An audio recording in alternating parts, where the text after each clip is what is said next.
राधे राधे, जय श्री कृष्णा, जय लक्ष्मी माता। नमस्कार दोस्तों, आप सभी को होलिका और रंग पंचमी की शुभकामनाएं। दोस्तों, होली का त्यौहार हमारे सनातन धर्म के सबसे प्रमुख त्योहारों में से एक है। प्रतिवर्ष होली का दहन फाल्गुन मास की पूर्णिमा को मनाया जाता है तथा इसके अगले दिन रंग गुलाल की पंचमी होती है। कई अन्य हिंदू त्योहारों की तरह होली भी बुराई पर अच्छाई की जीत का प्रतीक है। हम हर वर्ष बड़े ही धूमधाम से रंगों का त्यौहार होली का मनाते उससे एक दिन पहले मुख्य होली का त्यौहार मनाया जाता है, जिसे होलिका दहन कहते हैं। इसमें सुबह के समय लोग वहां जाकर पूजा करते हैं, जहां रात को होलिका दहन होना होता है और रात में धूमधाम से होलिका दहन किया जाता है। हर त्यौहार की अपनी एक कहानी होती है जो धार्मिक मान्यताओं पर आधारित होती है। दोस्तों, होली के पीछे भी एक कहानी है। इसकी कथा सतयुग काल के एक दैत्य राजा हिरण्यकश्यप व उसके पुत्र भक्त प्रहलाद से जुड़ी हुई है। महर्षि कश्यप की पत्नी दक्ष पुत्री दति के गर्भ से दो महान पराक्रमी बालकों का जन्म हुआ। इनमें से बड़े का नाम हिरण्यकश्यप और छोटे का नाम हिरण्याक्ष था। वे दोनों ही महाबलशाली, महापराक्रमी और आत्मबल से संपन्न थे। दोनों भाइयों ने युद्ध में देवताओं को पराजित करके स्वर्ग पर अधिकार कर लिया था। फिर एक समय जब हिरण्याक्ष ने पृथ्वी को पाताल में ले जाकर छिपा दिया, तब भगवान विष्णु ने वराह अवतार लेकर पृथ्वी की रक्षा के लिए हिरण्याक्ष का वध किया था। तब अपने प्रिय भाई हिरण्याक्ष के वध से दुखी होकर हिरण्यकश्यप मंदरोचल पर्वत पर चला गया। वह भगवान विष्णु द्वारा अपने भाई की हत्या का बदला लेने के लिए ब्रह्मा जी की घोर तपस्या करने लगा।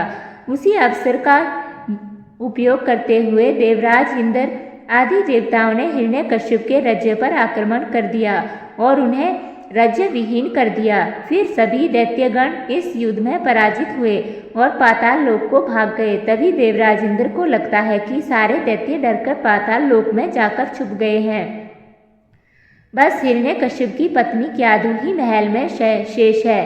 तब इंद्र ने अपने देवगणों को आदेश देते हुए कहा कि हे गणों, जाओ और हिरण्यकश्यप की पत्नी क्याधु को बंदी बना लो। मित्रों, फिर देवराज इंद्र ने स्वयं हिरण्यकश्यप के महल में प्रवेश करके उसकी पत्नी क्याधु को बंदी बना लिया। तब उसकी पत्नी गिड़गिड़ाए हुए विनती करते हुए बोली, हे देवराज, मुझे छोड़ दीजिए, मेरा तो आपसे कोई बैर नहीं है। हे देवराज, मैं गर्भवती हूँ, कृपा करें और मेरे गर्भ की रक्षा करें। तब क्रोधी होकर देवराज इंद्र ने कहा, नहीं देवी, हम एक क्रूर और अधर्मी दैत्य की पत्नी को यहाँ नहीं छोड़ सकते हैं। ये हम सभी देवताओं के लिए हानिकारक है। इतना कहकर देवराज इंद्र दैत्यराज की पत्नी क्याधु को बलपूर्वक बंदी बना ले जाने लगे। जब वे अपने रथ में सवार होकर स्वर्ग की ओर बढ़ रहे थे कि तभी रास्ते में उनकी भेंट देवर्षि नारद जी से हो गई। उसी समय क्याधु जोर जोर से चिल्ला पड़ी और कहने लगी कि कोई बचाओ, मेरी रक्षा करो। यह देवता होकर भी एक गर्भिणी स्त्री को बलपूर्वक अपहरण करके ले जा रहे हैं। हे प्रभु, मेरी रक्षा करो। तब बीच में ही देवर्षि नारद नारायण नारायण का जाप करते हुए देवर्षि इंद्र के मार्ग का अवरोधक बन जाते हैं और उनसे पूछते हैं, हे देवराज, आप देवी क्याधु से को कहाँ ले जा रहे हो? तब देवराज इंद्र ने कहा, हे देवर्षि नारद, कृपया आप मेरे मार्ग से दूर हो जाएं।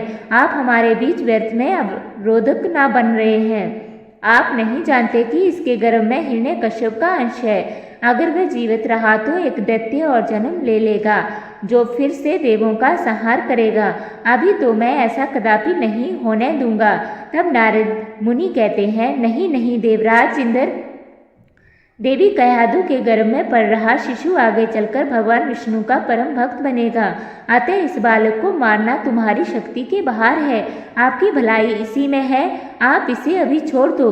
मित्रों, तब नारद जी के कथन का मान रखते हुए इंद्र ने क्याधु को छोड़ दिया और वह वापस स्वर्ग को चले गए। तब नारद जी देवी क्याधु को अपने आश्रम ले आए और बोले, बेटी तुम यहाँ आराम से रहो जब तक तुम्हारा पति हिरण्यकश्यप अपनी तपस्या पूरी करके नहीं लौटता, तुम इसी आश्रम में रहोगी। तब गयाधु ने कहा, हे देवऋषि, आपने मेरी और मेरी होने वाली संतान की रक्षा की, मैं सदैव आपकी आभारी रहूंगी। आपकी और ईश्वर की कृपा मुझ पर इसी तरह से बनी रहे, यही मुझे आशीर्वाद दें। फिर समय के साथ साथ गयाधु उस आश्रम से मैं नारद जी की सुंदर प्रवचनों का लाभ लेती हुई सुखपूर्वक रहने लगी, जिसका गर्भ में पल रहे शिशु पर भी गहरा प्रभाव पड़ा। भगवान विष्णु के नाम का जाप गयाधु और उसके होने वाले बच्चों के कानों में सदैव पड़ता रहता था। अब धीरे धीरे समय बीतता गया और गयाधु ने एक पुत्र को जन्म दिया, जिसका नाम प्रहलाद रखा गया। वहीं दूसरी ओर जब कश्यप की कठोर तपस्या पूरी हो चुकी थी और उसने भगवान ब्रह्मा जी को प्रसन्न करते हुए अमृतत्व का वरदान मांगा, किंतु अमृतत्व का वरदान किसी को भी नहीं न होने के कारण उसने ब्रह्मा जी ने उसे रोक लिया। तब हिरण्यकश्यप ने एक विचित्र वरदान मांगा और कहा, हे परमात्मा, अगर आप मुझे अमृतत्व का वरदान नहीं दे सकते तो ठीक है, परंतु मेरी मृत्यु मेरी ना किसी मनुष्य द्वारा की जा सकेगी, ना पशु द्वारा, मुझे ना दिन में ना मारा जा सकेगा, ना रात में, और मैं कभी ना घर के अंदर ना बाहर मरूंगा। साथ ही ना किसी अस्त्र के प्रहार से और ना किसी शस्त्र के प्रहार से मेरे प्राणों को कोई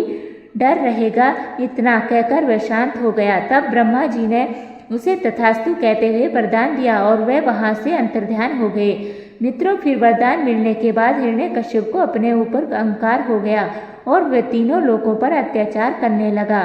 फिर कुछ समय के बाद गयाधु भी प्रहलाद को लेकर राजमहल में आ गई।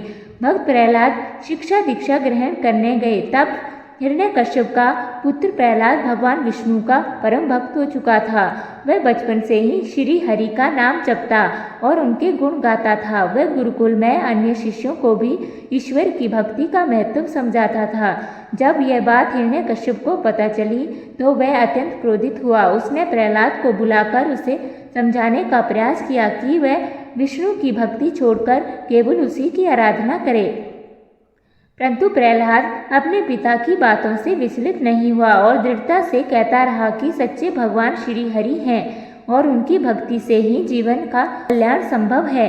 अपने ही पुत्र के मुख से ऐसी अवहेलना को सुन हिरण्यकश्यप को बड़ा ही क्रोध आ गया और बोल पड़ा, अरे यह बड़ा हठी और नीच बालक है, इस बालक को अभी मार डालो। अब इसके जीने से कोई लाभ नहीं है, क्योंकि यह शत्रु प्रेमी है। यह तो अपने कुल का ही नाश करने वाला हो गया है। तब गयाधु रोते हुए गिड़गिड़ाए हुए बोली, नहीं नहीं स्वामी, ऐसा मत कीजिए, मेरे लाल, मेरे बालक को छोड़ दीजिए, यह आपका पुत्र है, अभी यह अज्ञानी है। फिर दैत्य ने कहा, अरे सैनिकों, तुमने सुना नहीं, इसे मेरी नजरों से दूर ले जाओ। मित्रों, फिर सैनिक ने प्रहलाद को अनेकों प्रकार से मारने की चेष्टा की, पर उनके सभी प्रयास भगवान श्री हरि की कृपा से असफल हो जाते थे। एक दिन की बात है, प्रहलाद को एक ऊंचे पहाड़ से गिराया गया, जहां से नीचे गिरने पर किसी भी साधारण व्यक्ति की मृत्यु निश्चित थी। लेकिन भगवान विष्णु की कृपा से प्रहलाद को कोई आघात नहीं पहुंचा। जैसे ही वह नीचे गिरा, भगवान विष्णु ने अपनी अदृश्य शक्ति से उसे सुरक्षित धरती पर उतार दिया। वे यह देखकर वहां उपस्थित सैनिक और दरबारी आश्चर्यचकित रह गए कि बिना किसी सुरक्षा के गिरने के बावजूद प्रहलाद पूर्णतः सुरक्षित था। फिर अगले दिन उसे विषाक्त भोजन दिया गया, परंतु विष्णु नाम के प्रभाव से विष का कोई असर नहीं हुआ। प्रहलाद ने भगवान का नाम लेते हुए भोजन ग्रहण किया और विष स्वयं अमृत में परिवर्तित हो गया। यह देखकर सैनिक और दरबारी हैरान रह गए और माता गयाधु भी आश्चर्यचकित हो गई। फिर से उसे उग्र सिंहों और विषैले सर्पों के बीच छोड़ा गया ताकि वह भयभीत होकर मृत्यु को प्राप्त हो जाए। लेकिन जैसे ही सर्पों ने प्रहलाद को डसना चाहा, वह शांत हो गए और उनकी विषैली प्रवृत्ति नष्ट हो गई तथा सिंह ने भी प्रहलाद को कोई हानि नहीं पहुंचाई और वह सुरक्षित बच गया। फिर से अगले दिन उसके हाथ पैर बांधकर समुद्र में फेंक दिया गया ताकि वह डूबकर मर जाए। लेकिन समुद्र ने भी भगवान विष्णु की कृपा से प्रहलाद को अपने ऊपर तैरकर किनारे तक पहुंचा दिया। जब प्रहलाद बिना किसी कष्ट के पुनः अपने महल में लौट आया तो यह देखकर हिरण्यकश्यप और अधिक क्रोधित हो गया। मित्रों, भक्त प्रहलाद को मारने के सब प्रकार के प्रयास विफल हो चुके थे। फिर एक दिन की बात है, हिरण्यकश्यप इसी चिंता में डूबा हुआ था कि अपने पुत्र का वध किस प्रकार से करने से उसकी मृत्यु निश्चित रूप से संभव है। तभी उसकी बहन होलिका उसके पास आई और बोली, भैया, मैं इतने महान बलशाली राजा को इस तरह चिंता में डूबा नहीं देख सकती। आपको आपकी सभी चिंताओं से मुक्ति दिलाने के लिए मैं आपके पास एक प्रस्ताव लेकर आई हूँ। तब आश्चर्यचकित होकर हिरण्यकश्यप बोला, कैसा प्रस्ताव? बहन होलिका, मेरी तो सबसे बड़ी चिंता वह विष्णु भक्त प्रहलाद है। मेरा ही यश होने के बावजूद उस पापी विष्णु का नाम जाप करता रहता है। मुझे तो सिर्फ उसे मृत्युदंड देना है, उसके बाद मेरी सारी चिंताएं दूर हो जाएंगी। तब होलिका ने जोरों से हंसते हुए कहा, हाँ भैया, मेरे पास एक योजना है जिसके द्वारा आप प्रहलाद को मार सकते हो। भैया, आप तो जानते ही हो, मुझे भगवान ब्रह्मा से वरदान प्राप्त है कि अग्नि मेरा कुछ नहीं बिगाड़ सकती। यदि मैं प्रहलाद को अपनी गोद में बिठाकर अग्नि में बैठ जाऊं, अर्थात सैनिकों की सहायता से एक बड़ी सी जगह पर चिता जलाई जाए और उस अग्नि में मैं प्रहलाद को अपनी गोद में लेकर बैठ जाऊंगी, फिर मैं उसे कसकर पकड़ कर रखूंगी ताकि वह उस अग्नि से निकलकर भागने ना पाए और उसी चिता में जलकर भस्म हो जाए। उसके पश्चात प्रहलाद जलकर भस्म हो जाएगा और आपके मार्ग का शत्रु भी साफ हो जाएगा। तब हंसते और प्रसन्नतापूर्वक दैत्यराज ने कहा, अति उत्तम बहन होलिका, अति उत्तम। शीघ्र ही इस योजना पर अमल करो। मैं सैनिकों को आदेश देता हूँ कि प्रहलाद के लिए एक बड़ी चिता तैयार की जाए। मित्रों, इसके बाद हिरण्यकश्यप ने अपने सैनिकों को यही आदेश दिया और कुछ ही समय में खाली जगह पर विशाल लकड़ियां और घास फूस इकट्ठी कर दी गई और उसके बीचों बीच होलिका प्रहलाद को अपनी गोद में लेकर बैठ गई। इसके पश्चात हिरण्यकश्यप की आज्ञा अनुसार उस चिता में आग लगा दी गई। आग लगते ही प्रहलाद हमेशा की तरह नारायण नारायण का नाम जपने लगा। अब जैसे जैसे अग्नि की आंच उन तक पहुंचने लगी, वैसे वैसे होलिका को उसकी तपन महसूस होने लगी। वह आश्चर्यचकित थी, क्योंकि इससे पहले अग्नि ने उसे कभी ऐसा अनुभव नहीं करवाया था। अब अग्नि उन तक पहुंच चुकी थी और होलिका का शरीर उस अग्नि से जलने लगा था। तो वहीं प्रहलाद निश्चित होकर बैठा था और भगवान विष्णु नाम का जाप कर रहा था। होलिका को यह देखकर बहुत क्रोध आया और वह चीख चीख कर भगवान ब्रह्मा के दिए वरदान को झूठा बताने लगी और कहने लगी कि चल, मुझसे छल हुआ है। ब्रह्मादेव का वरदान झूठा है, बचाओ मुझे, कोई तो बचाओ। तब होलिका की बातों को सुनकर भगवान ब्रह्मा जी प्रकट हुए और बोले, हे होलिका, शायद तुम भूल रही हो, यह वरदान देते समय मैंने तुमसे कहा था कि यह तभी प्रभावी होगा जब तुम इसे स्वयं की रक्षा करने या दूसरों की भलाई के लिए उपयोग करोगी। पर तुम्हारे हाथों से इस वरदान का दुरुपयोग हुआ है। तुमने इस वरदान के द्वारा निर्दोष बालक को मारने का दुस्साहस किया है, इसलिए तुम्हें अपनी करनी का फल प्राप्त हुआ है। यह कहकर भगवान ब्रह्मा अत्यंत अंतर्ध्यान हो गए। वह अग्नि बहुत विशाल थी और होलिका चाहकर भी उस अग्नि से नहीं निकल सकती थी। अब प्रहलाद की रक्षा तो स्वयं नारायण कर रहे थे, इसलिए उसे कुछ नहीं हुआ। बाहर खड़े सभी सैनिक और हिरण्यकश्यप होलिका की चीख सुन रहे थे, पर कोई होलिका को नहीं बचा सका।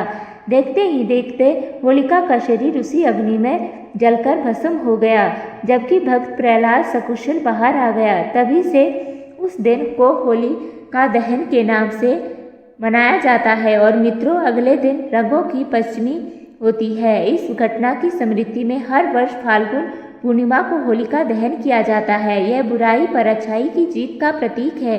अगले दिन रंगों की होली मनाई जाती है, जो प्रेम, सौहार्द और भाईचारे का संदेश देती है। यह त्यौहार हमें यह सिखाता है कि सत्य और भक्ति की हमेशा विजय होती है। तो आशा करते हैं कि आपको ये कथा अवश्य ही पसंद आई होगी।